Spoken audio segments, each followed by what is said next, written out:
gentlemen. Greetings from Good Toronto. morning. How are you? Good. Hey, Good, pretty good. good. Yeah.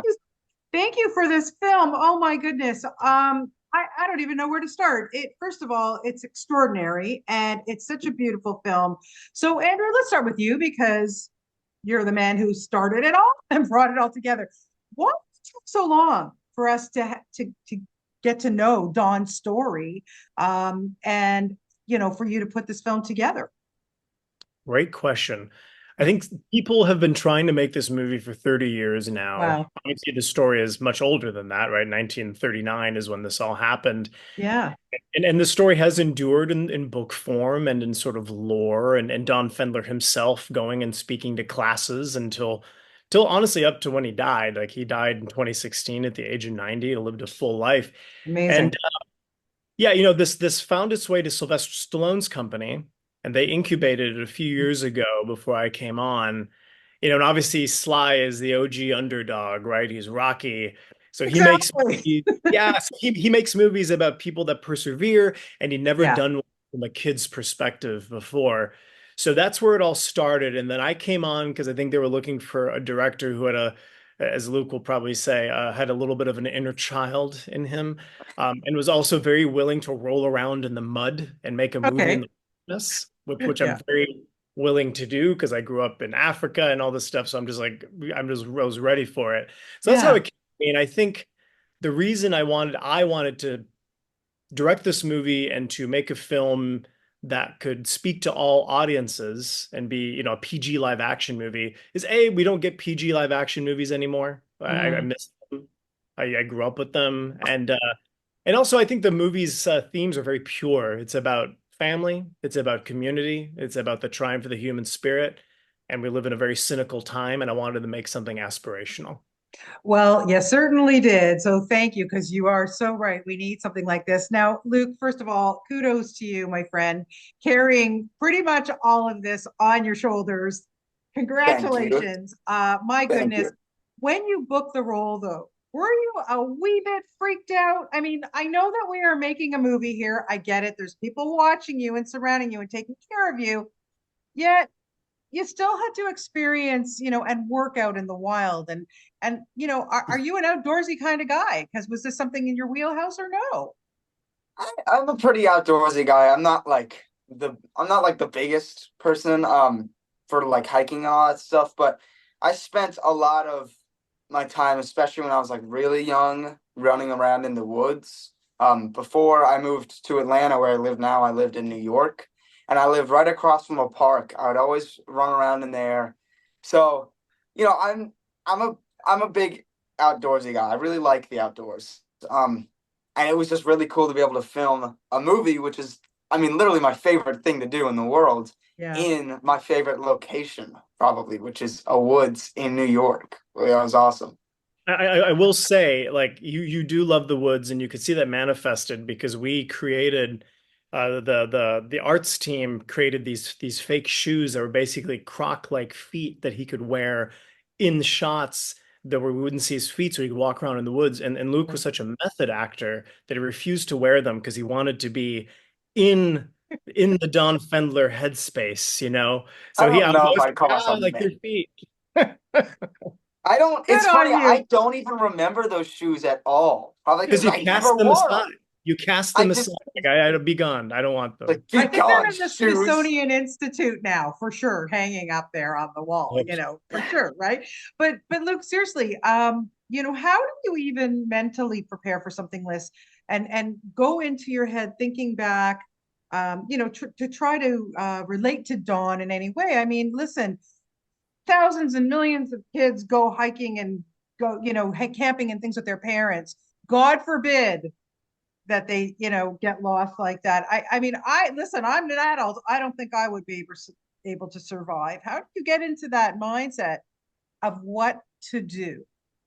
I think that it's really easy to get into the mindset of, a true person, just because I feel like not that many people understand that when it's real, it's actually a lot easier to get into the mindset of a person because you don't have to take as many liberties with the person. It's all kind of like there. You just need Yeah. to mm, you need to put all those puzzle pieces together in a way that fits you. So I read the book that he made. I watched interviews of him. The script was also very helpful. The script was amazing. Luke Paradise is the script writer. Um, so all of those things, I just kind of put all the stuff I got from his personality, his character traits. I put that all together in a way that, kind of fits me as a 12-year-old kid when I was filming this. Yeah, yeah. Andrew, we brought this up that all that archival stuff that you used in the film is magnificent. It really just works so well, like going from, the real footage, some interviews. You even had interviews with his brother, like, and I don't want to give anything away because there's some, there's a few things that popped up like, oh, good, you got that person, but for you to go through that and use it, boy, what a gift, huh? Yeah, it wasn't that stuff was originally used to inform the screenplay, because the book isn't the film is not a direct adaptation of the book because the book is Right. just the experience of the kid. We Yeah. wanted the story of the family unit as well. But in the editing process, like we hadn't intended on using it, but in the editing process, we asked ourselves, what makes this movie special? And what makes it special is that it's true and it Mm, actually, and there's a lot of things that happen in the film that kind of seem like Hollywood, like manufactured Hollywood moments, especially near the ending, but they actually happened. yeah. And so Amazing. you cut to the real mother, won't give too much away, saying this exactly what you're seeing is what happened. I think gives the movie a sense of gravitas. And I tried to incorporate that archival footage as almost, you know, basically chapter headings in the film to help guide the audience along Yeah. and just realize, oh, this unbelievable thing was real. Oh, yeah. I really did put it into perspective. Like, yes, this can happen. It did happen. And, look, yes, it's scary to be out there. And for sure, like I say, I can't even imagine what I would do. But there's also some jovial moments too, like in the beginning when he's just having a great time. Like he's on his own and he finds the waterfall and things like that. And just it's joyful to watch that. You kind of forget for a few minutes that he's by himself. He's lost because the nighttime can be very, very scary. But the daytime, you had a good time. Did you have fun Pretty doing fun. some of this? Yeah. Tell me a little bit about those moments and making the film. Ton of it. So I had fun doing everything. Good But answer. those especially, sorry, Said what good did you say? answer. Yeah, good answer. Trained him Um, well. Yeah. so yeah, I had fun doing everything, but especially those parts where the character was supposed to be happy. Those scenes, and then also the super sad scenes were my favorite to film. The super happy scenes that day that where I find the waterfall, there's all those water scenes, anything that has water in it. That was all filmed at one location, one day that we filmed at. And during that day, during lunch, some people brought bathing suits and we all swam in the little swimming hole in there.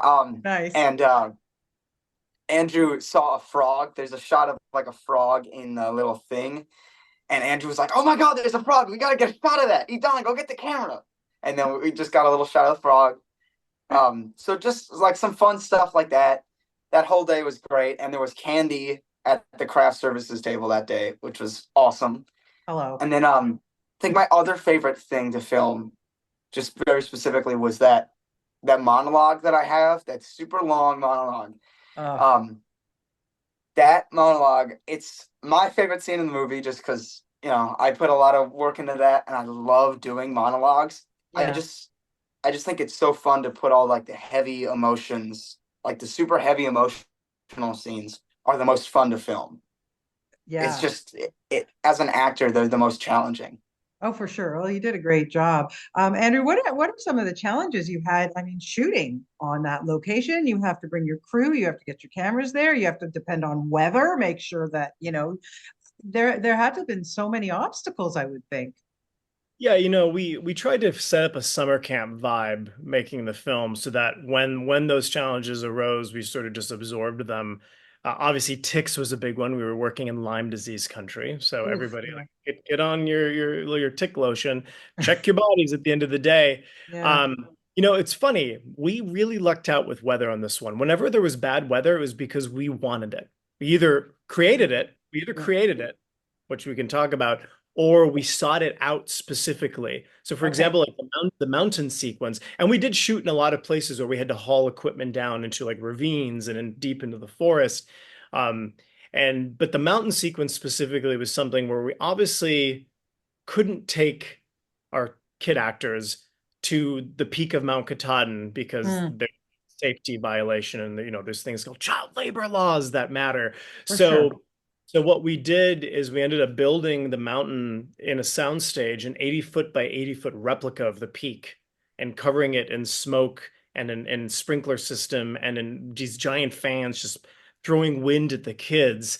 And that unto itself was challenging. And then we also, myself and a crew, an intrepid crew of filmmakers, also climbed the mountain in a storm to go to the peak to get weather. So we went up that like 60-pound pack of camera equipment climbing this thing. And it was like an 18-hour day round trip. Wow. So there were challenges, but I think going the extra mile and not relying on like CGI, for example, to do all this stuff and to be literally in a pond with Luke and the camera right in his face, that makes the experience more authentic. Yeah. And I think it gives the audience, it allows the audience to be part of the Odyssean sort of journey that he goes on. Yeah, yeah, pretty amazing. So Luke, now that you're an outdoorsy pro, do you find yourself that you might want to audition for a show like Survivor? And I'm not even joking. Do you What think you is could do it when Survivor? you get a little bit older?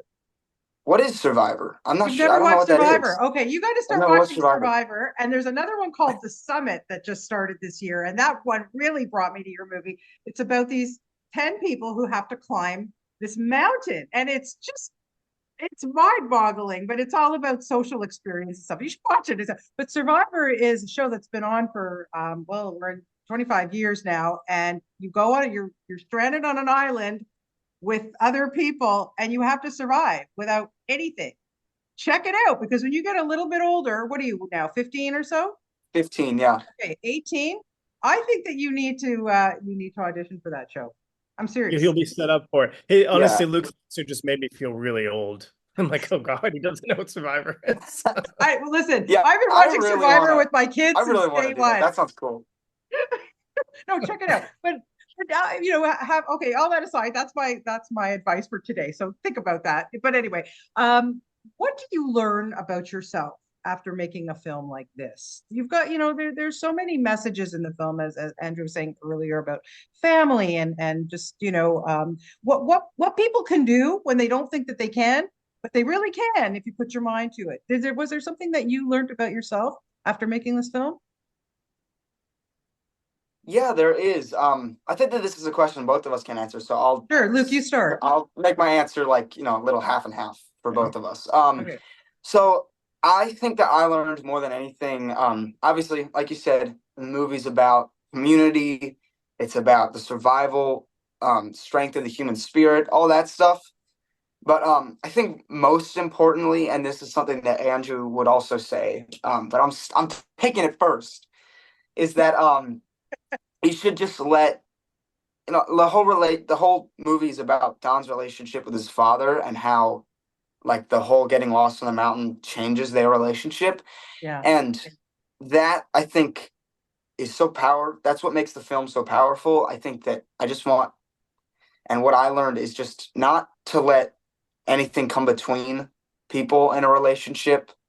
Just, say whatever needs to be said.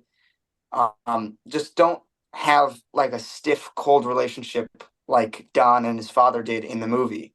Yeah. And I think that that's something that I learned. That's something that I think about now when I watch the movie, and just in general that I think about because of the movie. And I think that you know, just press on, like Don's dad says. That's one of the other things I learned from it. Yeah, yeah. Your parents might not always like you. Yeah, you're right. The father was a little strict, Also, it's the times too, as well. It But at was the it end was of the very much. day, yeah. But at the end of the day, man, like he loved his kids. Like there was no question. And sometimes when you're raised in some way, you feel that you need to put that onto your children too. But when tragedy strikes, right? Like no holds barred. And Andrew, what about for you? Exactly. Is anything that you wanted to add to that? Yeah, I mean, I think on a more deeply personal level, I've been very kind of a workaholic and very kind of tunnel visioned about having a career as a director in Hollywood. Sure. And this movie made me come out of it. And I always said, I'm not interested in having kids, And this movie came, working with Luke was a big part of this, was coming out of it and saying, you know what, maybe having a parent would be fun. So my brain evolved in that respect. I remember telling your dad, Luke, your kid made me want to be a father. And Matt, like at first was very verklempt, but then he added, you were only here for the good parts. That's right. He's on his best behavior. Yeah, yeah, for sure. No, Luke, you seem like a pretty good guy. So what's going on with you, Luke? Are you doing anything now that the movie's out and people are enjoying this and stuff? And it's been a couple of years though. Are you working on anything now that we need to know about? Currently, I'm not working on anything, but I do have another movie that's going to come out sometime pretty soon. I'm not sure on the exact date. I'm sure my Yeah. dad would know, but me and Andrew are actually both in Boston right now. He's doing a screening of Lost on Mountain, Maine, and I'm doing a screening of that other movie called Avenue of the Giants. Okay. That yeah, it's a Holocaust movie. Ooh, So tell me a little bit about this. How do I not know about yeah, this movie? Okay, please tell me about it. yeah, it's a Holocaust movie. It's a true story about a kid named Herbert Heller, who he was one of the only people, there's like a small handful of people that successfully escaped Auschwitz, like not on like that success like really escaped Auschwitz. And this movie has a lot of, I think, the same themes as Lost on a Mountain in Maine.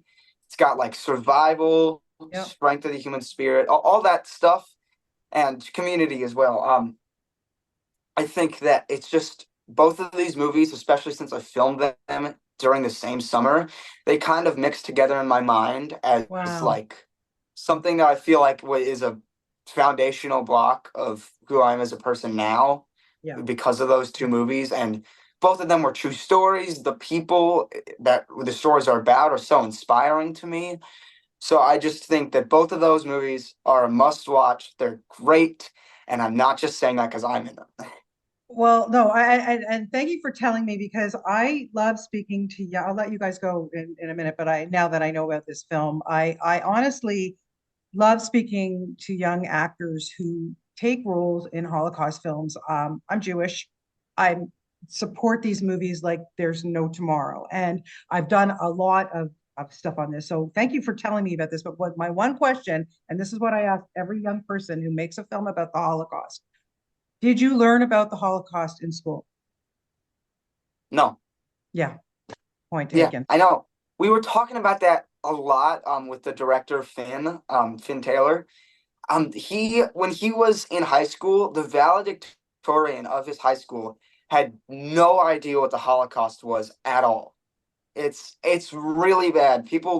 Schools really need to teach about the harsher subjects because otherwise we're not gonna. If you don't learn about the past, you're never gonna be able to grow into the future. It's Wow. something that's been shown throughout all of history. If you Yeah, don't learn, I mean, like it's like one of the most basic lessons you learn when you're a kid. yeah. Learn from your mistakes. It's postered. There's like posters of that on every kindergarten wall. Like You know it's what, just Luke? crazy to me that they don't Your teach that. parents did something right with you, my friend. My God, you almost make me want to tear up. Honestly, there should be more Lukes out there, and I will get the word out on both of these films because so important. You're so right. Kids these days just don't know about atrocities that happened in the past, and if you don't know, how are you going to stop them from happening in the future? And Exactly. point taken with our election, your election that just happened. So yeah. Anywho, that's a whole other discussion. Listen, guys, thank you so much for your time today. Luke, like I said, you are an inspiration. You're amazing and you're so good in this film. And Andrew, thank you so much for this movie. Thank It's you. Yeah. beautiful. It really is well done. Thank you so much. Appreciate your time, guys. Yeah. Yeah, Thank you. thank you so much. All right, take care. Okay, bye-bye. Bye.